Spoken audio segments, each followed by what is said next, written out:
Support for this podcast comes from Frito-Lay and the 2023 Snack Bracket Championship. The Frito-Lay Snack-It Challenge is underway, and fans are voting on their favorite snacks to crown champion. We're talking about prime-time matchups between the best 64 snacks in the land. Will Ruffles Ridges reign supreme? Can Doritos defend their dynasty? Or will Smart Food use their smarts for a surprise upset? Only you can decide.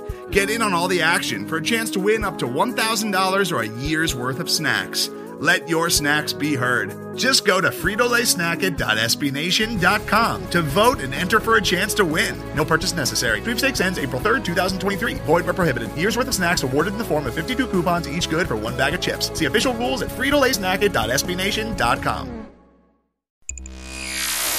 This is the Black and Gold Banneret Podcast.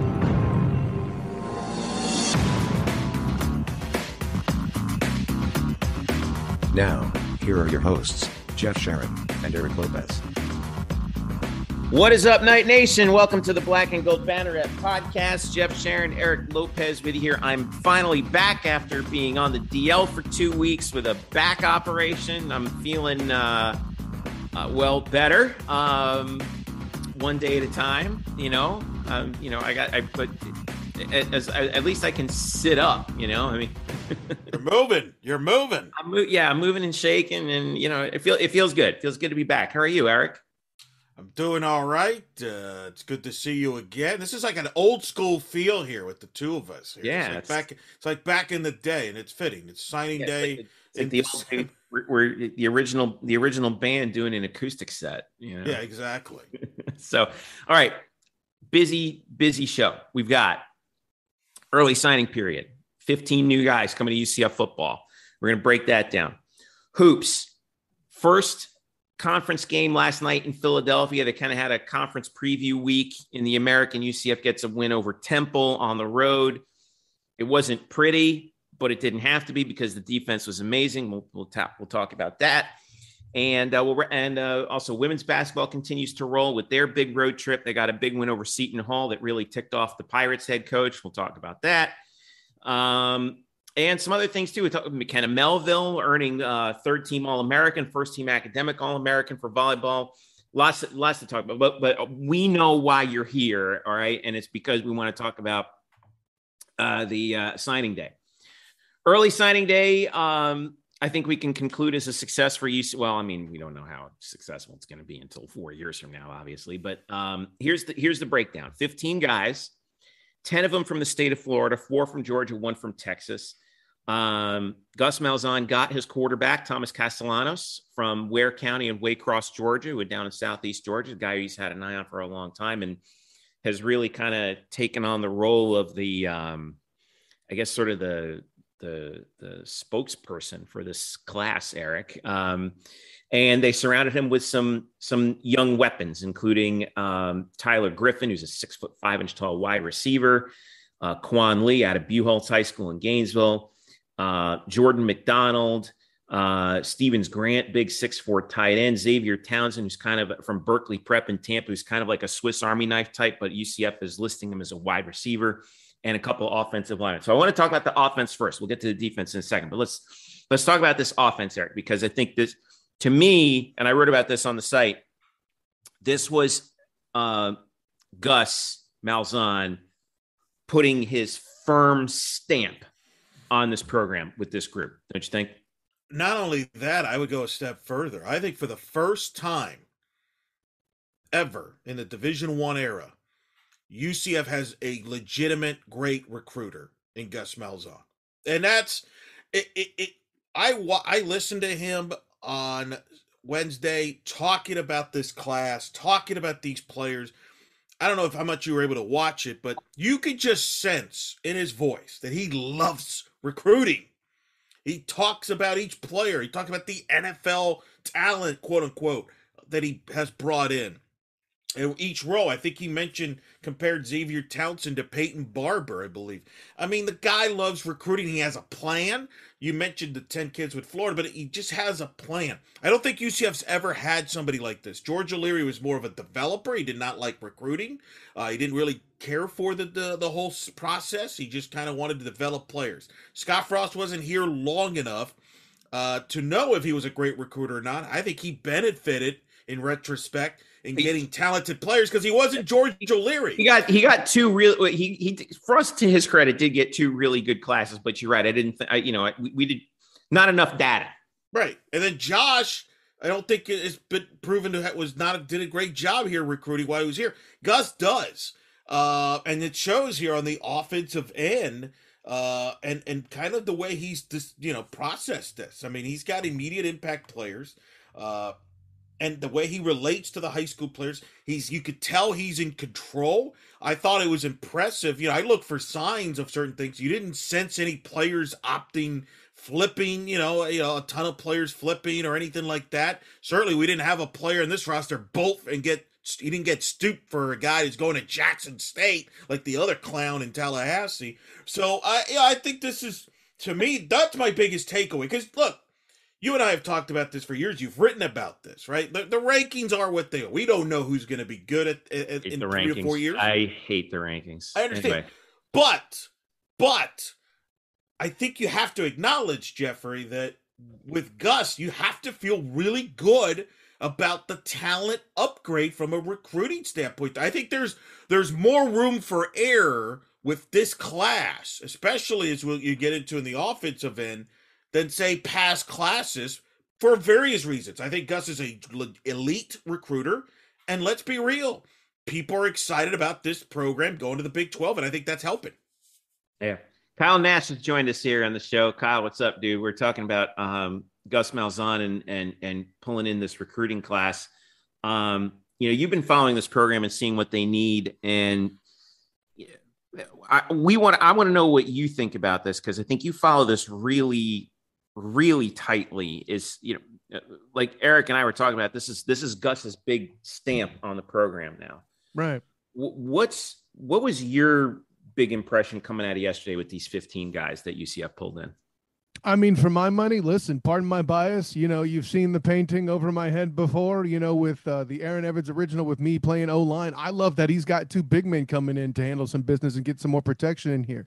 Over the past few years, the thing that is not talked about with Mackenzie Milton versus his predecessors is since then two NFL caliber linemen, meaning they both made rosters, left the program. Dylan Gabriel did have Wyatt Miller for a year. But no one else since has been an NFL caliber guy. Like I like Sam Jackson. I don't think he makes an NFL roster. I think that part that he's addressing it up front, that he's boasting as well as coaches usually do, recruits with NFL caliber talent. If these two O-linemen that he's brought in are those kind of guys, welcome to a better life for anybody behind center. Tylen Grable, Gordon, Georgia, Wilkinson County, transferred over from Jacksonville State, 6'7", 290. And then Caden Kittler, 6'3", 295 from Plano, Texas, the only non-Georgia, non-Florida player on the slate, are the two guys you're talking. I was interested by it because Eric and I were just talking about, he really loaded up on the skill guys to surround Thomas Castellanos with a group of young skill position players. Let me ask you this: on the offensive side, what else do you want to see them fill in here? Because there's still obviously some thoughts about, do you dive into the transfer portal to fill some holes? What are those holes that need filling? Wide receiver, absolutely. And I forgot to mention he also did add a tight end, which gets me excited. Like recruiting isn't my strength. I don't know the players well, but I do know. That's okay. You're not alone. Apparently, don't worry, Kyle. You know him better than Mike Norvell. You know him better than Mike Norvell apparently does. Oh, hey, listen, Eric never misses an opportunity to rag on Mike Norvell. It's you great. lose a kid to Jackson State for crying. He didn't lose a kid to Jackson State. He lost a kid to Deion Sanders. Thank you, Jeff. Yeah, that's not good. And he also lost Marvin Jones Jr., the son of Marvin Jones, the great linebacker of Florida State, to Georgia. I mean, I don't even get. I mean, what a debacle. Listen, Florida State is Florida State. Whatever. Go ahead. But Kyle. it shows me. It's why we're confident in Gus, though. We're none of that nonsense. Heck, Gus flipped Jordan McDonald from Iowa State to UCF. We're flipping. We're getting people to flip to us. And long distance away, too, I might add there, Eric, and in particular. Yeah. And by the way, really quick, Eric, I appreciate your disdain for Mike Norvell, but hasn't the UCF community done enough to that poor man? You've been there for all these amazing comebacks. I mean, he didn't help himself. I mean, it's the same. We're over here. Kyle, we're over here telling the Florida State people, we told you so. We told you so. Anyway, No, but as far as the skill position players and people that should come in offensively for the portal for me in one shot, I mean, it'd be great if you get the veteran quarterback. I mean, I say it as something that should go without saying. If you can get a veteran guy that can do at the very least teach, and at the very, and can, if you're looking for a single year starter, I think that's unlikely because anybody's on the portal as a quarterback is there because of baggage or because they weren't found yet. Either way, you're rolling the dice, right? Not everybody's going to be Joe Burrow, ladies and gentlemen. But on a practical level, it's definitely the wide receiver position, right? I mean, with the part of it is Mikey Keene being young. The other part is these cats are not getting separation like we used to see at times, Yeah, but is that but what's the reason for that though? Is it because those guys aren't getting separation, or I thought it was because, when Dylan went down, you handed the keys to a freshman. Okay. Mm-hmm.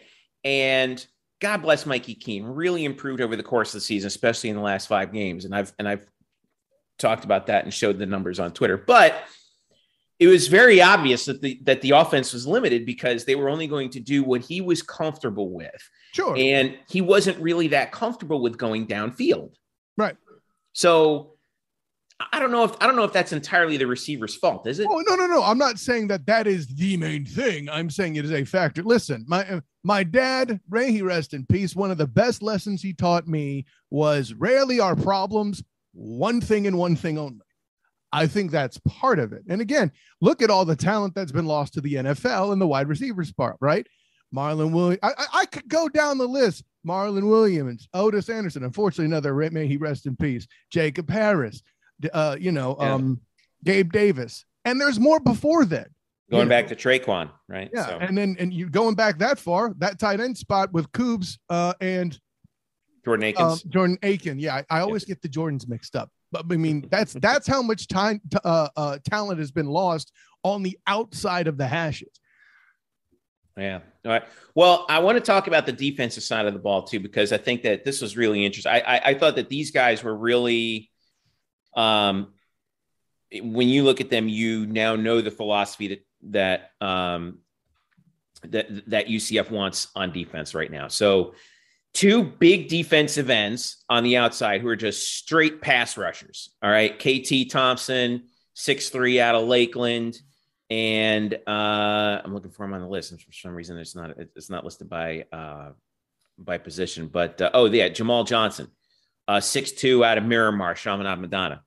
2 athletic linebackers and 3 just playmakers in the secondary, including the Henderson twins, Damari and Jakari out of Seminole High School in Sanford, which was really big. And Cam Moore, I think, is another guy. He's another Seminole High School kid, 6'2", 205 linebacker. I mean, that's a big dude. I mean, no more. Listen, God bless guys like Nate Evans, right? I mean, who we all loved, but Nate was kind of the prototypical UCF American Athletic Conference era linebacker where he was 5'11" and would just destroy everything in sight, but he was undersized, right? That was the one knock on him. All right. These dudes are big that Gus is bringing in. Just the front 7 guys are big, and the secondary guys are just all around playmakers and athletes. It's really, really something to watch, isn't it? Oh, absolutely. Listen, if you got guys of size that can move like the predecessors, welcome to the world with Gus Malzahn as your recruiter, ladies and gentlemen. Okay. I think that thing that you observed right there, Jeff, is the reason that you have a class that's the highest ranked, even though I don't really buy the stars and the ranking crap. I mean, that's all. Me neither. But look, Eric, did you see how quickly he hurled himself on that? I know. Yeah, I'm aware. But I don't put much stock in. I'm not going to turn him down, though. Yeah, exactly. as much stock as the three of us don't put in those rankings, that size, something that's very easy, very measurable, something that somebody who's writing about those rankings for recruited players and such is the difference for that skyrocket in the ranking of the class, this being the top rated class of all time, if I remember correctly. And that's why I think there's more room for error. Like I said, we all know there's not everybody's going to pan out here. Sure. All right. There's going to be surprises in this class. However, I do buy into I think there's more room for error with this class than there's ever been with any other class. And I think that's exciting. I think the size you mentioned, Kyle, with this defense, the athleticism to fit into the system. And Gus even mentioned in his press conference, depth. You're building depth here. And that's to me, that's what the signing day still is about, is you're about building depth. Because as far as the immediate fixes, I think a lot of coaches are going to use the portal for that. But Gus is a believer in recruiting and bringing in the high school guys for depth. He was a high school coach. He brings that up. And I think on the defensive side, that's where they're going to pay off. This team has not had depth the last few years. And I think this class will hopefully accomplish depth. And not only for next season, but when you get into the Big 12 where you're definitely going to need depth. Now, let me start with you, Eric, on this, and then I'll go to you, Kyle. Eric, which player out of this group are we going to hear from the earliest? On both sides of the ball? Yeah. Well, I'm gonna be a biased offensive guy. I think you look at Xavier Townsend and probably Jordan Thompson, two athletic guy. I think they're going to make immediate impact because they're the type of all-purpose players. They could probably line up at wideout. They could line up at running back. Playmakers are going to be used. Jordan McDonald, you mean? Jordan McDonald. Yeah. Thank you. Yes, it's early. Jordan Thompson, your volleyball thing. I'm already in volleyball mode. But no, look, I think that's, to me, the two guys on the offensive end that, to me, are the names that I will be keeping an eye on very closely. And then the defensive side, I'm curious how the Henderson twins and Cam Moore, do they get? I think they have, obviously, there's more opportunities, I think, on the defensive side likely to make it an immediate impact than, say, on the skill position offensively, but you never know. Kyle? Townsend would have been my pick too. Any of the running backs in this class, I'm going to be curious about hearing their name first, simply because the fingers crossed, even if Isaiah Bowser comes back, right? You see how willing Coach Gus is to use that committee system to run the football, right? And then, again, I'd hate to piggyback off of Eric, but the Twins is very fascinating on defense. And as Coach T. Will put it very interestingly on Twitter, the last time UCF had Twins on defense was a very interesting undertaking, was it not? Yeah. The Griffin boys. Yeah, that worked out pretty good. You know who I can't wait to see out there? Who's that? TJ Bullard. Yes. Berkeley Prep. Titus O'Neill's kid. Titus O'Neill's son, yeah. Woo. And Jeff, I got to give you credit. Like, over the years watching UCF football, long before I even was credentialed to cover anything college football, when I was still a fan, with my buddy, and long before my times with the Banneret, I always kind of observed the linebacker spot as more kind of the, air quotes, traditionally weaker or at least good group. And that size differential, I think, is part of it. Now, granted, if your style of defense is to focus on speed, sure, okay. But I think, again, I don't know if it's recruiting and you're able to get the fast guys that are also big because it's, Gus Malzahn, or there's a difference in philosophy and he's looking for more bruiser guys and is kind of putting speed on the back burner, which I doubt it with football the way it is this day and age. So it's going to be fascinating to see. No, yeah, I think you're right about that. I'm me, I'm very cautious about getting too excited about recruits, right? I mean, it's because, for two reasons. Number one, everyone always like, oh, look at how great this class is. I'm like, you don't know how great this class is. Correct. We're not going to know until 3, 4, even 5 years from now, which is why I evaluate them going back. But also, I don't think it's fair to the kids to put so much pressure on them having not yet enrolled in college, right? To be like, you're the savior, and it's like, let them, can we please let them just register for their classes in peace and get settled in? Like it's hard being a freshman, right? I think we all remember our freshman years of college and how difficult it was. I don't think there's going to be that now imagine being a football player on top of that, which none of us were. I think it's a different world now, though, because you have the transfer portal. So that's going to probably gobble up more attention moving forward. So, and it's like free agency, and then recruiting is like the draft. Yeah. So like Thomas Castellanos, I'm not convinced is going to start this season. In fact, I'm not sure he'll take snaps this year, depending on how the transfer portal plays out. So that's my last question for you. So bear that in mind, but go ahead. So I think we got to, I think it's a different world. It's a year to year. The thing that I will tell you this though, because it's valid to say, be kind of cautious on the players. You've got a football coach that knows the game of recruiting. He's got it in his voice. And I think that's very important. And I think that's one of the reasons why Terry Mohajir brought him in here. Because as you're going into the Big 12, you need somebody that knows what they're doing. And you look, especially now in this state with so Mario. The other guys didn't know what they were doing, but okay. No, I don't think they did. George did. And George would not have excelled in this era at all. At all. Fair. He just would not have handled the transfer portal. None of this stuff well. Gus does. You can sense it in his voice. I don't think Scott Frost. I think Scott's kind of proven at Nebraska. Yeah, he's not the biggest fan of recruiting, and it's not as easy for him. But you look at this state now with Mario Cristobal, who I think is going to clean up at Miami. I think he's going to be the top. He's one of the top recruiters in the country. Billy Napier at Florida. Despite the earlier debacles that I've mentioned about Mike Norvell, he still get players. In this state, there's so much talent that you're going to have players. But in Gus's case, he knows and he knows what it takes to have the right players when you're playing in a major conference like UCF's about to move to in the Big 12. Last question. I want this to be rapid fire. All right. Who is going to start at quarterback for UCF on opening night in 2022? Is it going to be Mikey Keene? Is it going to be Thomas Castellanos? Or is it going to be someone who's not on the roster? Eric or Kyle, you first. Rapid fire. Yeah, someone who's not on the roster. Okay. Eric? Someone not on the roster. Give me a name. Bo knows. Huh. That is the smart money right now. I mean, it's interesting because there were all those reports out of Auburn that it wasn't the problem, but it was a symptom of the problem that the controversy about starting Bo Nix early was kind of one of the things that was a real point of contention between the boosters and Gus when he was there.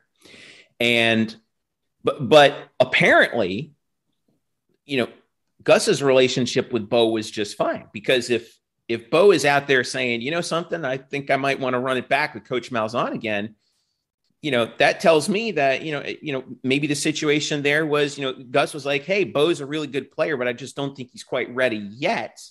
Now he must feel he's ready to step in, and he's got 2 years of eligibility. I don't know what's going to happen. There's a lot of other guys that are out there, but and there's no guarantees he comes back. Cincinnati supposedly is interested in him. We'll see what he decides. Cincinnati's in it? Wow. Okay. Yeah. So, I mean, so we'll see what happens. But I think this quarterback room needs a veteran.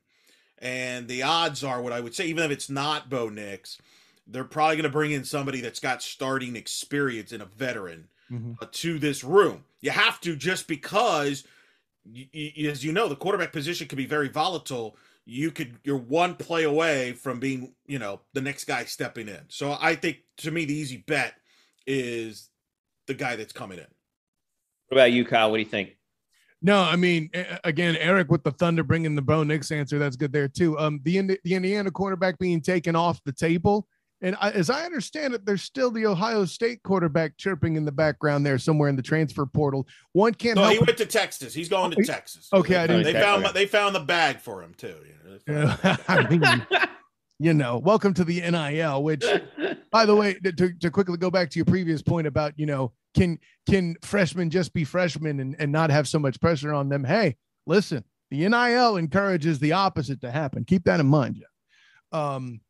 But as far as that, I mean, there's not anybody that really jumps off the page for me. But how can they? Because if they did, they wouldn't. Well, it's still early. It's still early. Heck, UCF early, next week. Yeah, heck, UCF likely is going to be facing a quarterback next week that's going to enter his name into the portal and still playing Emory Jones. So who knows? Yeah, you were talking about Quinn Ewers. But I mean, a couple of names out there. Well, Keaton Slovis from SC is out there. Obviously, Bo Nix, Miles Brennan from LSU. Zach Calzada, who I know we're in our chat, I think you really liked him, didn't you, Eric? Calzada out of no, Drew likes Calzada. Drew more. likes him. Okay, the problem, I'm with you though, Jeff. You and I talked about. Hey, Adrian Martinez is out there too. I'm just saying. I'd rather have Taylor Martinez, which I guess I've made very clear accidentally in previous audio formats on this on the umbrella of Banneret. The reason why I think Bo Nix is the most realistic of that group is he has a relationship with the coaching staff. And I think he's the best guy. And I'll say this, if Bo Nix is in the American Conference, name me a better quarterback in the league. Maybe Mordecai at SMU if he returns. But outside of that, who do you take over a Bo Nix in the American? And I think we got to remember, if you get an SEC starting quarterback to come to the American, that's an upgrade. To me, that would be the home run higher there, move. If they get there, Calzada is pretty good too. We'll see if that plays out. And then who knows who else? I mean, Emory Jones is going to be trying to maybe Emory Jones feels like he wants to come to UCF. He wants to prove a point next week. That's right. Emory Jones announced he's going to. Although that was kind of unusual that he said that he announced he was in the portal, but he's going to start the bowl game. Very odd. They usually don't see that. I've never seen that before. Usually it's like, hey, I'm in the portal. It's like you're gone. Maybe. But in the era of the NIL and the transfer portal, gentlemen, what better resume is there than to light it up in a bowl game? How many guys have only played bowl games? Right. Good point. Their draft. Scout them up. Good point. Basically, it's an audition. Correct. So, okay. Interesting. Hey, lots to talk about. We'll be following it. And do you think we'll get one question I got from a fan on Twitter? Do you think we'll see a couple more guys on the traditional signing day in February? Or are we just like, I think so. Okay. For cats that were weighing options, that weren't sure yet, for those that exist, there'll be a few. There's still a number of spots to fill. So the challenge is going to be, you got a guy like Billy Napier, who fascinatingly has basically ignored every Dan Mullen recruit, basically. And he said this in his press conference. He's like, I'm not going to commit. I'm not going to marry a woman I've never met. Wow. That was his line. Wow. So, and there's been some speculation that maybe Napier has been able to convince a couple linemen to flip. So, it's going to be hard. But, could they get a kid? Maybe by February. But I think I got a funny feeling we're going to start seeing the coaches demand some changes to the calendar to this. Oh yeah. Well, Gus either get rid of it or move it. I think you should have it in like August. Gus mentioned January. I think you're going to get a January or February as far as signing day move to. I think, but signing day is in February. Like the no, not really. The early signing. It's a question of, do you have an early signing period some other time, or no early signing period at all? I think you're going to have eventually just one signing day, and it's going to be in January or February. It should have stayed like the way it was. Clearly, December's too early. Coaches are leaving. Coaches are accepting jobs on signing day. It's absurd. Well, gentlemen, also consider this is something that I think is a big problem in and of itself too, right? Like, you want the bowl games to be the pageantry and events that they are. But meanwhile, I'm sitting in the press conference. Eric doesn't, but anyway. Well, no, it is a distraction, to your point. Like, you're right. The beauty of it, by having signing day in February, it was an excuse to talk college football in February. Now you're throwing this in there in December, where there's already should be enough conversation. It distracts from the bowl games. It distracts from the playoff. It's idiotic. This sport, it's idiotic. And at this point, those teams that make the lower tier bowls and want to build their program are now distracted because they're addressing the bowl they were asked to come into in the first place, right? Yeah, So that's the first bowl is tomorrow. Correct. Friday, the 17th. So, that's news. The coaches initially wanted the early signing period, and I don't think they got it when they wanted it. I think that if they want it, it should be, because O'Leary actually made a good point. He said, we kind of don't want to babysit these guys, right? It's like, do you want to come or not? And if you do, let's have an early signing period. We'll lock you in. We'll get you all set up and you'll be ready to go. You won't have to go through all this stuff. Yeah, I don't think George envisioned a $2 million deal from Barstool to get a kid to flip. Okay, fine. Or $90 million from coaches. But if that's the case, put the early signing period in August. And then you get it. You're never going to get it in August. You're never going to get it in August. You're going to get it either in January. August is too early. Coaches want to see these kids as much as possible up into the last minute. They don't want to commit to a kid in signing paper, and then they go down with an injury during their senior year. It's just not. That's you can negotiate your way around that and have some sort of a waiver I think you're better off. I think your better chance will be January, but we'll see. But I do think it'll change. I think if you're going to change it to January, then you may as well just move it back to the old national signing day. I'm for it. Fine with me. Works for me. Get rid of the early signing period. Agreed. All right. Stick around. We get back talking hoops. Kyle. Big conference win for UCF men's basketball last night. It was ugly in the first half, but it wasn't so ugly in the second half, despite everybody fouling out for UCF. We'll talk about that and the women's team continuing their role after this. It's the Black Gold Banneret Podcast. Today's episode is brought to you by Cars.com. With over 2 million vehicles and 50,000 more added every day, Cars.com will match you with the perfect car for you, your budget, your life, your style. And if you're ready to say goodbye to your current car, Cars.com will get you an instant offer to cash it in. Just start by entering your license plate and get matched with a local dealer who will write you the check. So whether you're looking to buy or sell, just go to Cars.com. It's magical. Welcome back to the show. Jeff, Eric, and Kyle with you here. We're going to talk some hoops and UCF men's basketball. Can't start your conference season off better than with a W. Now, it was sort of a conference preview weekend for UCF because they're going to go back to out-of-conference play. But this kind of reminded me of the old A Sundays, Kyle Nash, when we would have like a conference weekend in December. And we had one game in the American, prior to this, which was again up in Philly against Temple. And hey, look, not an easy place to play. Never has been for UCF, but they go in there, they get the W 65-48. In a physical, like grimy, ugly game. It was 19-18 Temple at the end of the first half. That's how rough this thing was starting out, but the second half was a real defensive show for UCF. Ty Freeman, I thought, was really the star of the game. 14 points, 7 rebounds, 3 assists. The guy and the other guy who had a really interesting performance, I thought, was Brandon Mahan, because even though he didn't shoot well, 5 of 14. He finished with 18 points, hit all 7 of his free throws, and he was plus 20 for the game. So that led UCF. So your takeaways from this, because this wasn't easy. 3 guys fouled out, and Bakke Jong fouled out with 10 minutes to go in the game, and UCF still got the win. So to me, this was the defense establishing itself. Well, not just the defense, Jeff, but I mean, remember what have we been hearing from Coach Dawkins and reading from stuff I've written on blackandgoldbanneret.com. Bing.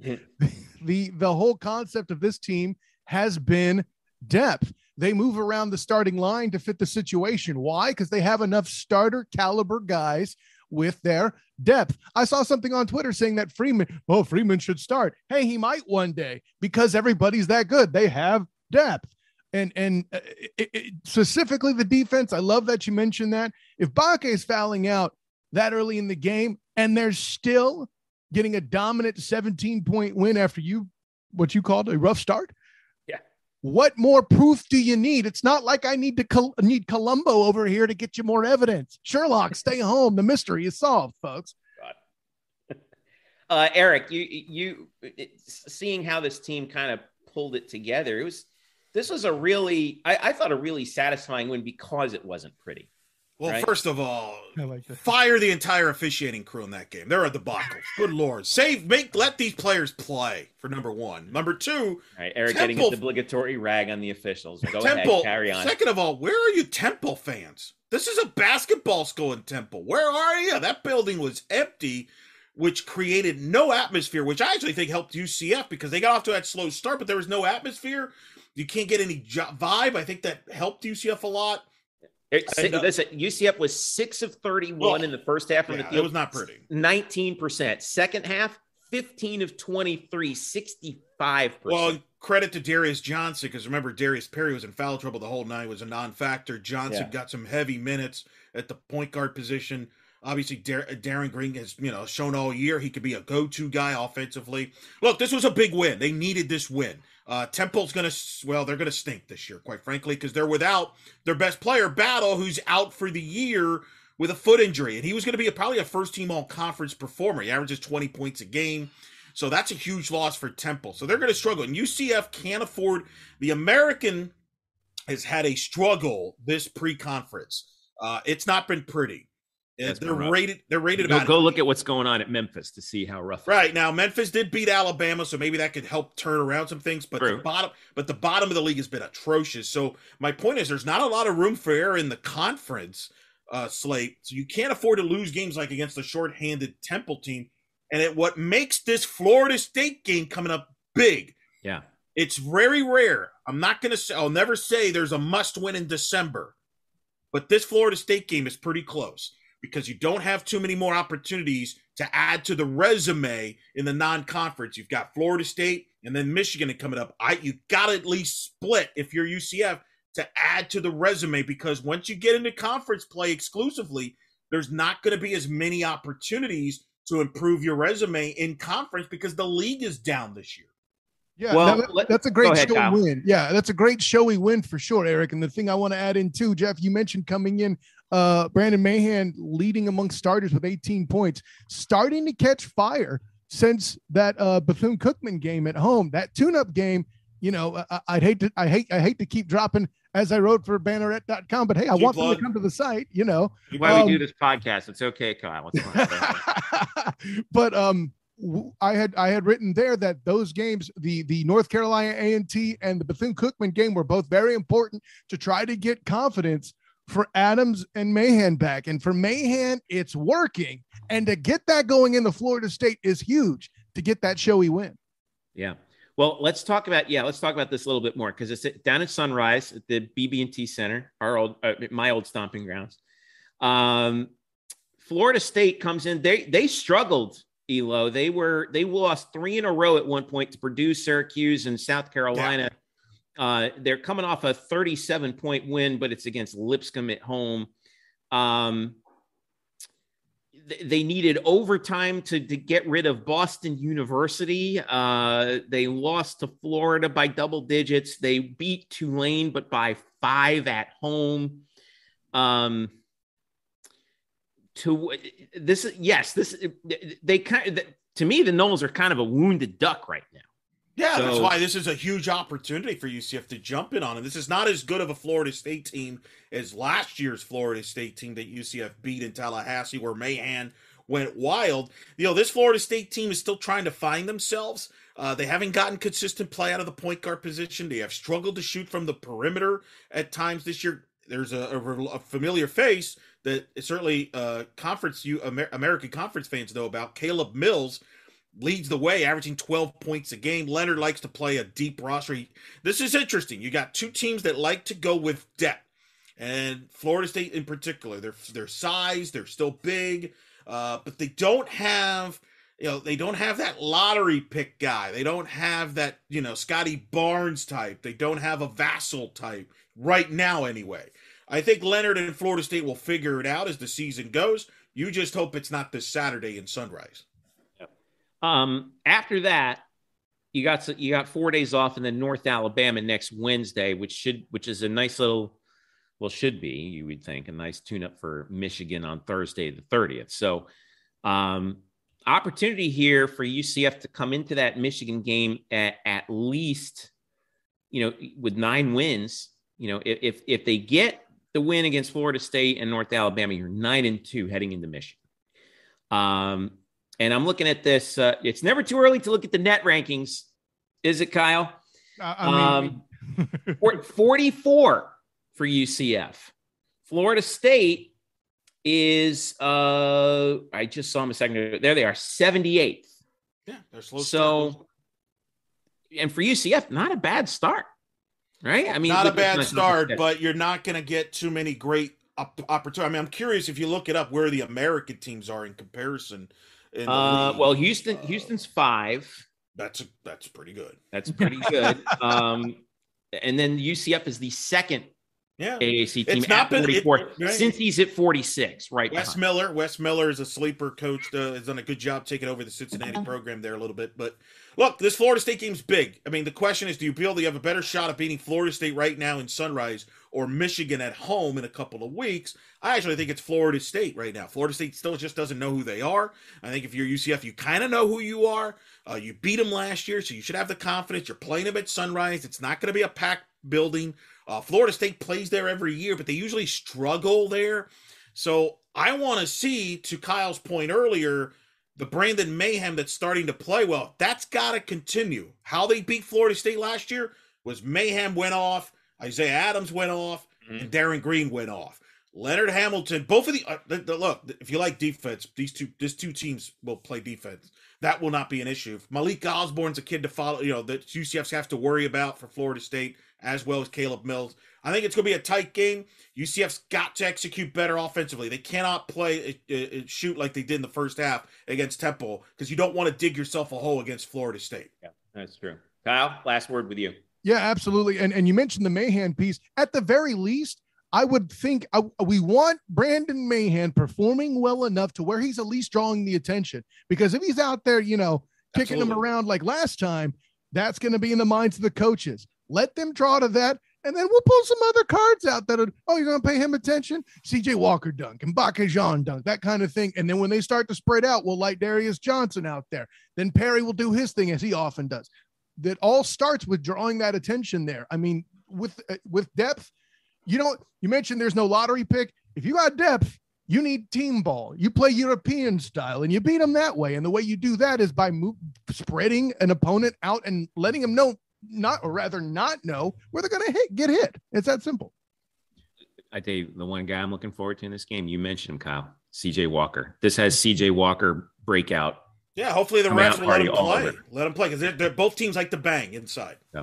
All right, I want to talk about the women's team here. All right, so they got a W over Seton Hall in South Orange, New Jersey, at Walsh Gymnasium, on the road to start this. It wasn't to start the road trip, because they were at Mercer and Macon. They got a double-digit win there, double-digit win in the Garden State, and now Saturday they go to Iowa City to face Iowa.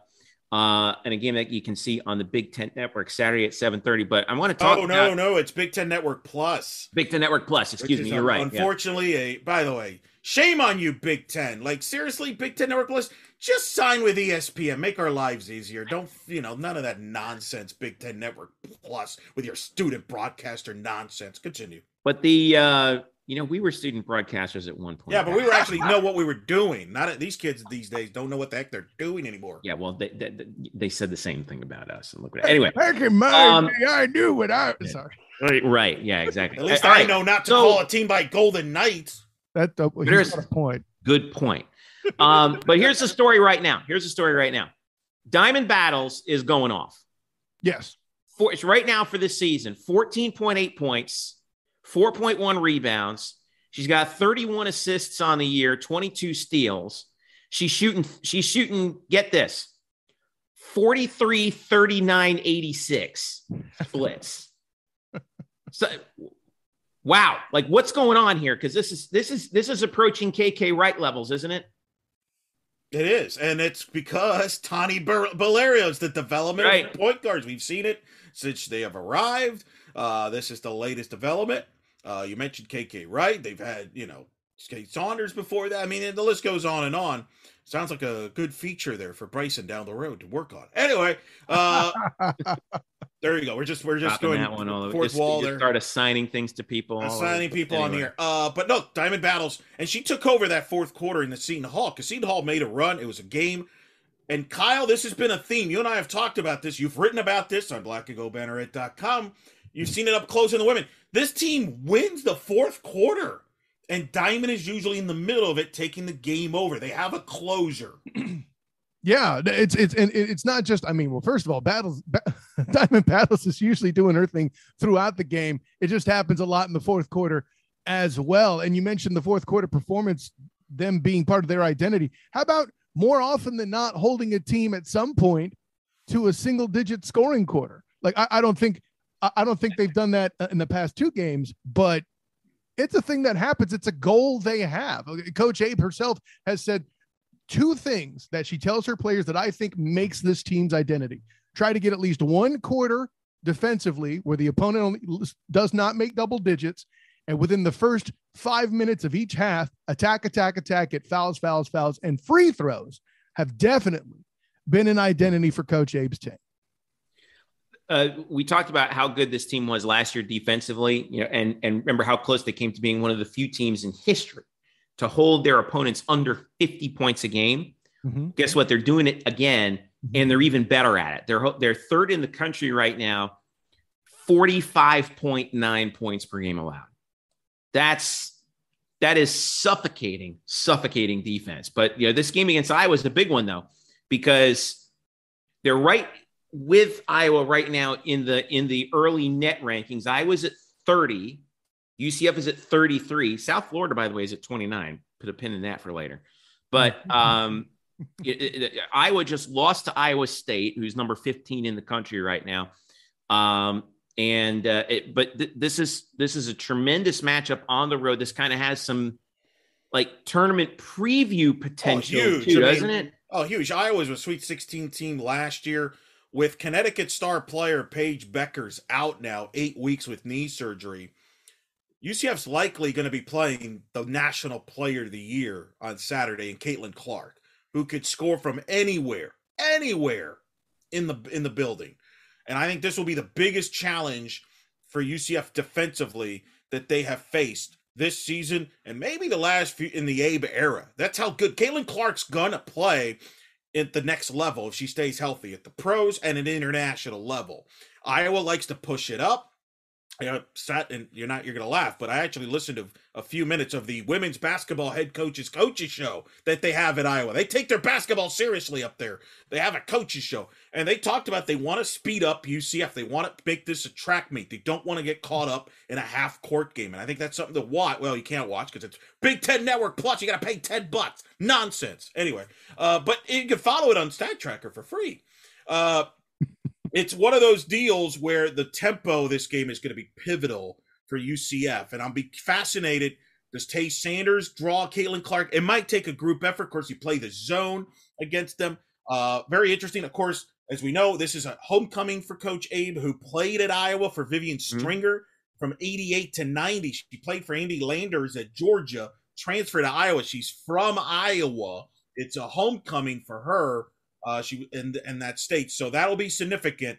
If UCF were to pull off this upset, I think they would finally, for the first time in Division I era, crack the top 25. That would be something. All right. Well, that game is set for. I lost the schedule. Where is it? There it is. Saturday, 7:30 p.m. We'll be following it on Twitter very tightly because obviously not everyone can get Big Ten Network Plus. No. And then next Wednesday at Princeton on ESPN Plus, 5 p.m. Another trip back to the Garden State for UCF. It's going to be a fun one. They had to detour out to Iowa before they have to come back to New Jersey. Seton Hall, Princeton. That's my You're a Seton Hall guy, Jeffrey. What's the problem with the Seton Hall basketball coach? Kyle sent me the post game of the head coach. I forget his name right now. The guy was like a loose cannon on the post game there. Like what? He had a moment of weakness. I'm not gonna lie. In his fairness, he did explain his frustration. You mentioned how defensively they're holding UCF's women are holding teams under 50 points. They scored 56 and feels like he had a shot to win the game, but he forgot about diamond battles. It's okay. Okay, but don't take it out on Anthony Bozzella is his name, which is just totally a New Jersey basketball coach name. And really is.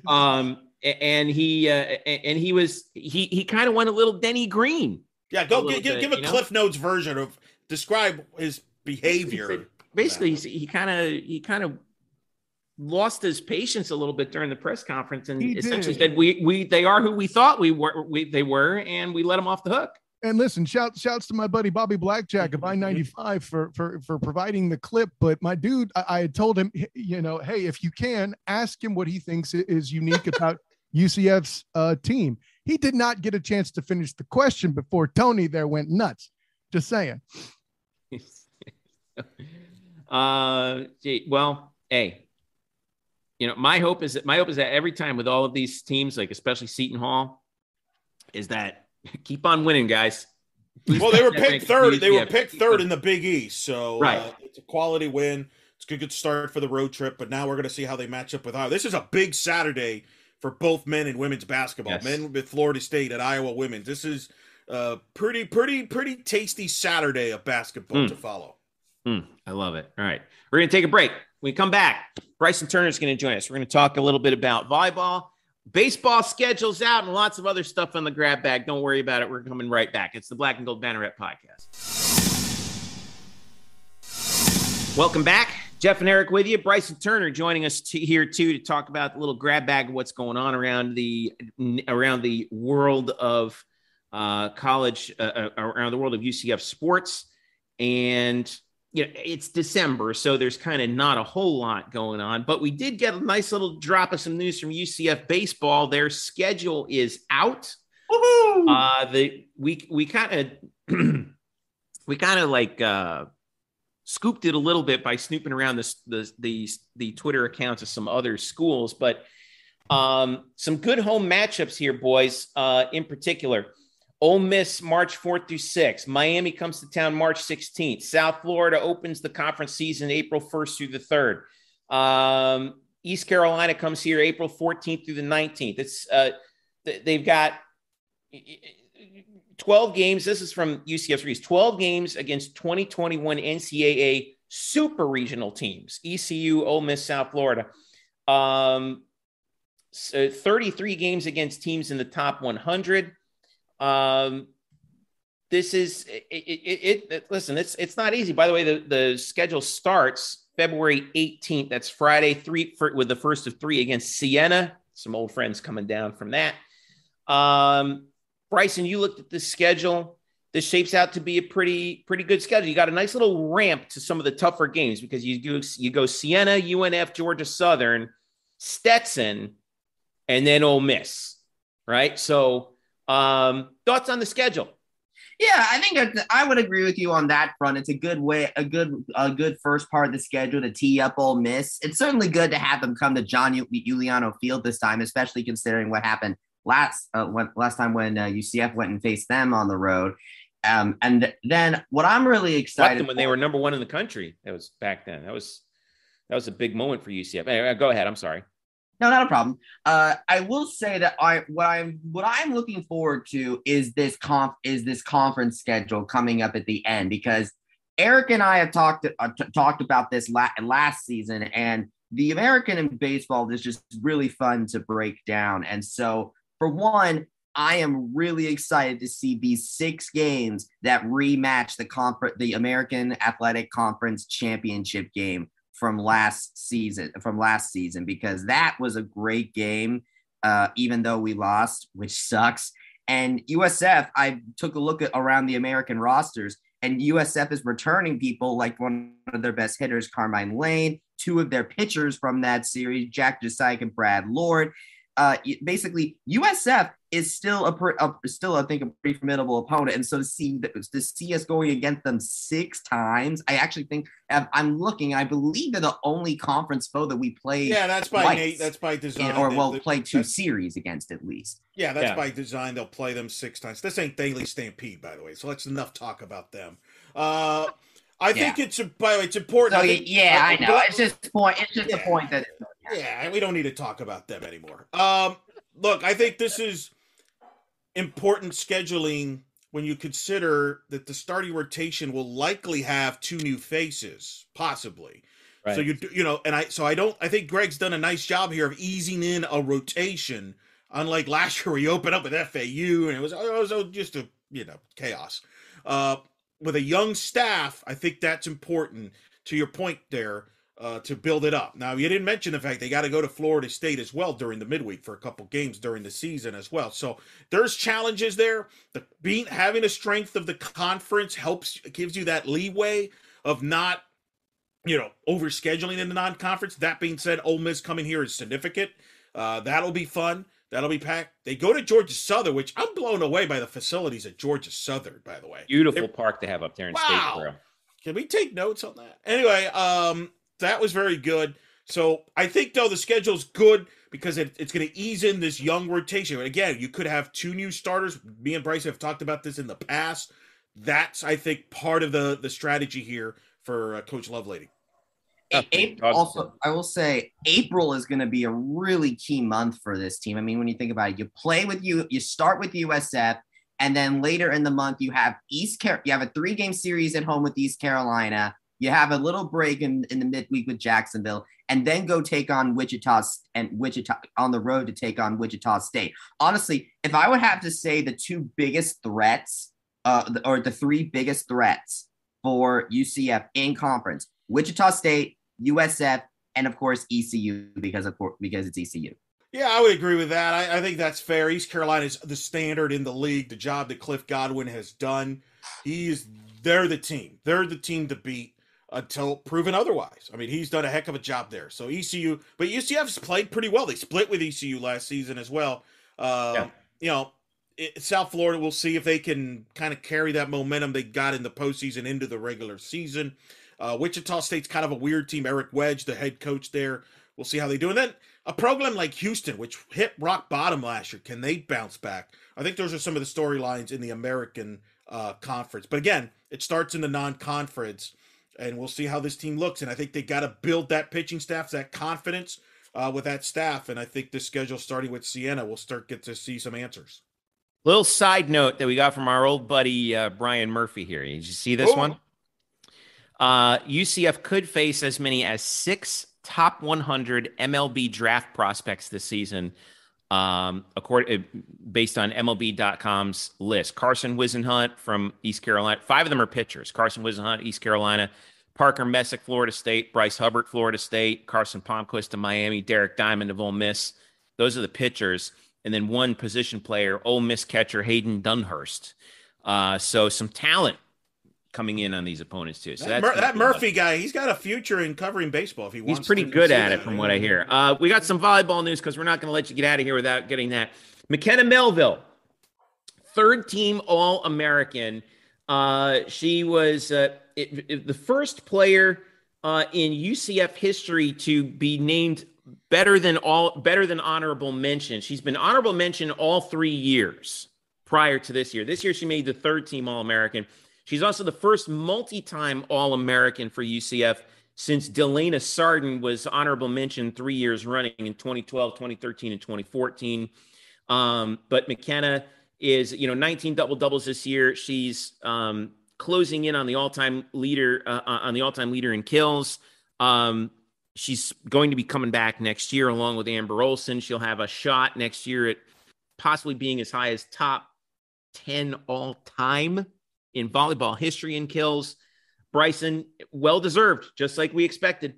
Oh, yes, I agree. And I also found out that she was also named to the first team academic All-American. So well done for McKenna right there. I know Terry Mahadra always talks about the academic side and how he really values that, and to see McKenna do that, that's also really good. But only the 4th UCF student athlete to earn multiple academic All-American accolades, by the way. So what an achievement. Who's the other ones?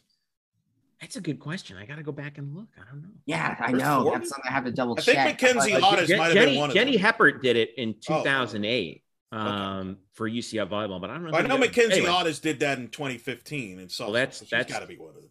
Yeah, We're almost there. That's another one. We'll figure it out. Anyway, go ahead, Bryson. I'm sorry. But I mean, I think basically I say that because I mean, Dagenet has said it before, but but McKenna Melville might be one of the greatest players to come through this program because now she has eclipsed Delana Sardin because Sardin was named honorable mention for All America for 3 years. McKenna Melville went and did that, and now she's on the third team All American. So that means that she now has 4 years where she was named to an All American something that is now the most in UCF history, and she's still coming back.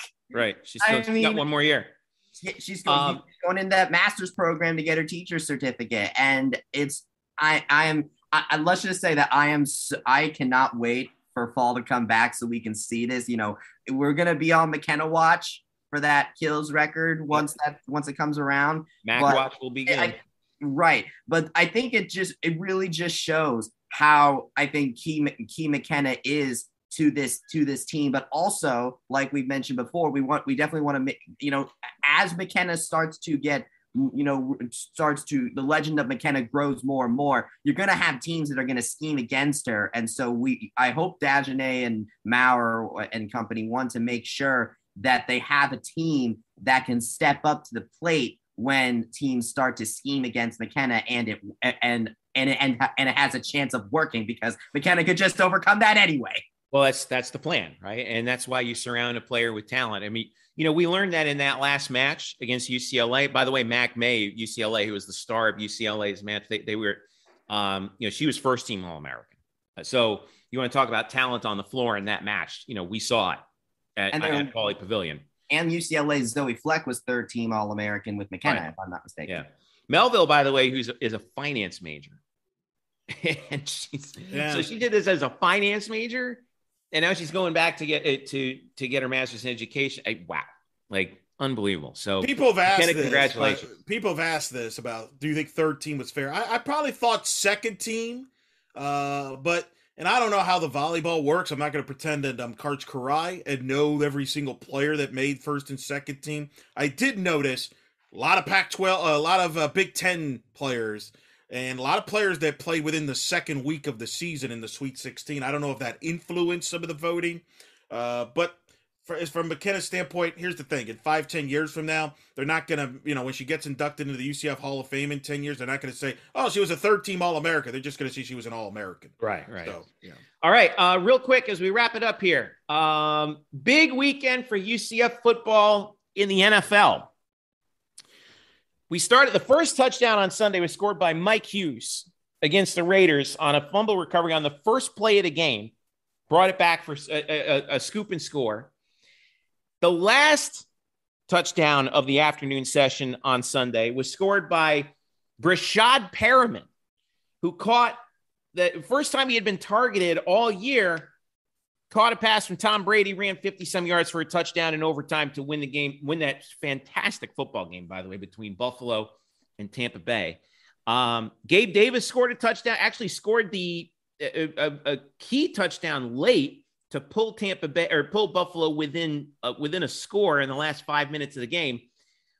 So, hey, big day for UCF in the pros, not to mention the fact that, and I forgot all about this. Brandon Alexander with the Winnipeg Blue Bombers won the Grey Cup on Sunday. And so, between him, Sean Johnson, and Sean Johnson for MLS, winning the MLS Cup. By the way, we need to talk about the MVP Sean, in that game. MVP of the MLS Cup. All right. I actually dug up my old video feature. He was the MVP. It came down to PKs, and he saved 2 of them. And it would have won it in regulation were it not for a bogus non-foul call on Portland on what ended up being the late tying goal. But what a job by Sean. He made some key plays or some key saves in that game and then saved 2 of them in overtime. He was the MVP of the MLS Cup. Congratulations to former UCF men's soccer goalkeeper Sean Johnson. First UCF player to play in the MLS Cup. Right. Now, Romario Williams was on Atlanta United when they won a few years ago, but he wasn't active for the game. So he didn't actually dress for the game, even though he won a ring with Atlanta United. But Sean was on the field, played the whole 120 minutes plus PKs, and was the MVP. And wow, congratulations to him. And you know, it just a big all-around weekend for the alumni, right, Eric? It's big. I mean, first of all, it's nice to see a team from New York and the Bronx actually win a championship for a change. Oh, remember the good old, unbelievable. Maybe the Yankees should sign Sean Johnson. That could help their cause. I mean, but anyway, the MLS seems to be a league where some curses are broken. First, Atlanta United, which Atlanta hadn't won a championship in any. Yeah, they're the real reason Atlanta the Braves. And why? Yeah, but look, Sean Johnson. You mentioned obviously we mentioned the accolades there. It's kind of ironic because the greatest goalkeeper, the greatest UCF men's soccer player, Winston DuBose, won an NASL championship, which was like the precursor to the MLS in '83. Right. So that was used. Brashad Perriman, you mentioned the touchdown. That was significant for the Buccaneers. You know, they've obviously Antonio Brown, you know, is Antonio Brown. He's suspended. Shocker. So Perriman has an opportunity here, especially if Brown doesn't return, to help try to contribute to the Buccaneers getting back to the Super Bowl. And it's always good to, you know, and by the way, UCF receivers, they know when the big moments and catch milestones. Remember Traquan Smith caught Drew Brees' milestone touchdown, or record-breaking play. And here, Brashad Perriman catches Tom Brady's 700th touchdown. I mean, they got a knack for that. That's pretty good. By the way, we also dominate the Grey Cup. I feel like we always have a UCF Brandon player Alexander, man. Yeah. I mean, you know, we had Terrence Plumbers won the Grey Cup before, and happy for BA. Like, you know, Brandon has put together a very successful career. And that's one of those things where, you know, Eric, you like to get on my case all the time about this. I love the fact that, you know, we have these other leagues because it provides opportunities for guys. And we got they're restarting the USFL. The USFL's coming. And there's tryouts going to happen. It's more opportunities for UCF more guys. More opportunities for football leagues to fail. Yeah. All right. Hey, listen, the CFL has been around longer than the NFL. You know what's wild about that? I saw the numbers. You know what it drew in Canada, the Grey Cup? 800,000 people. Think about that. 800,000 people watch the Grey Cup. Think about how many people watch football in the States. But isn't the population of Canada like 900,000?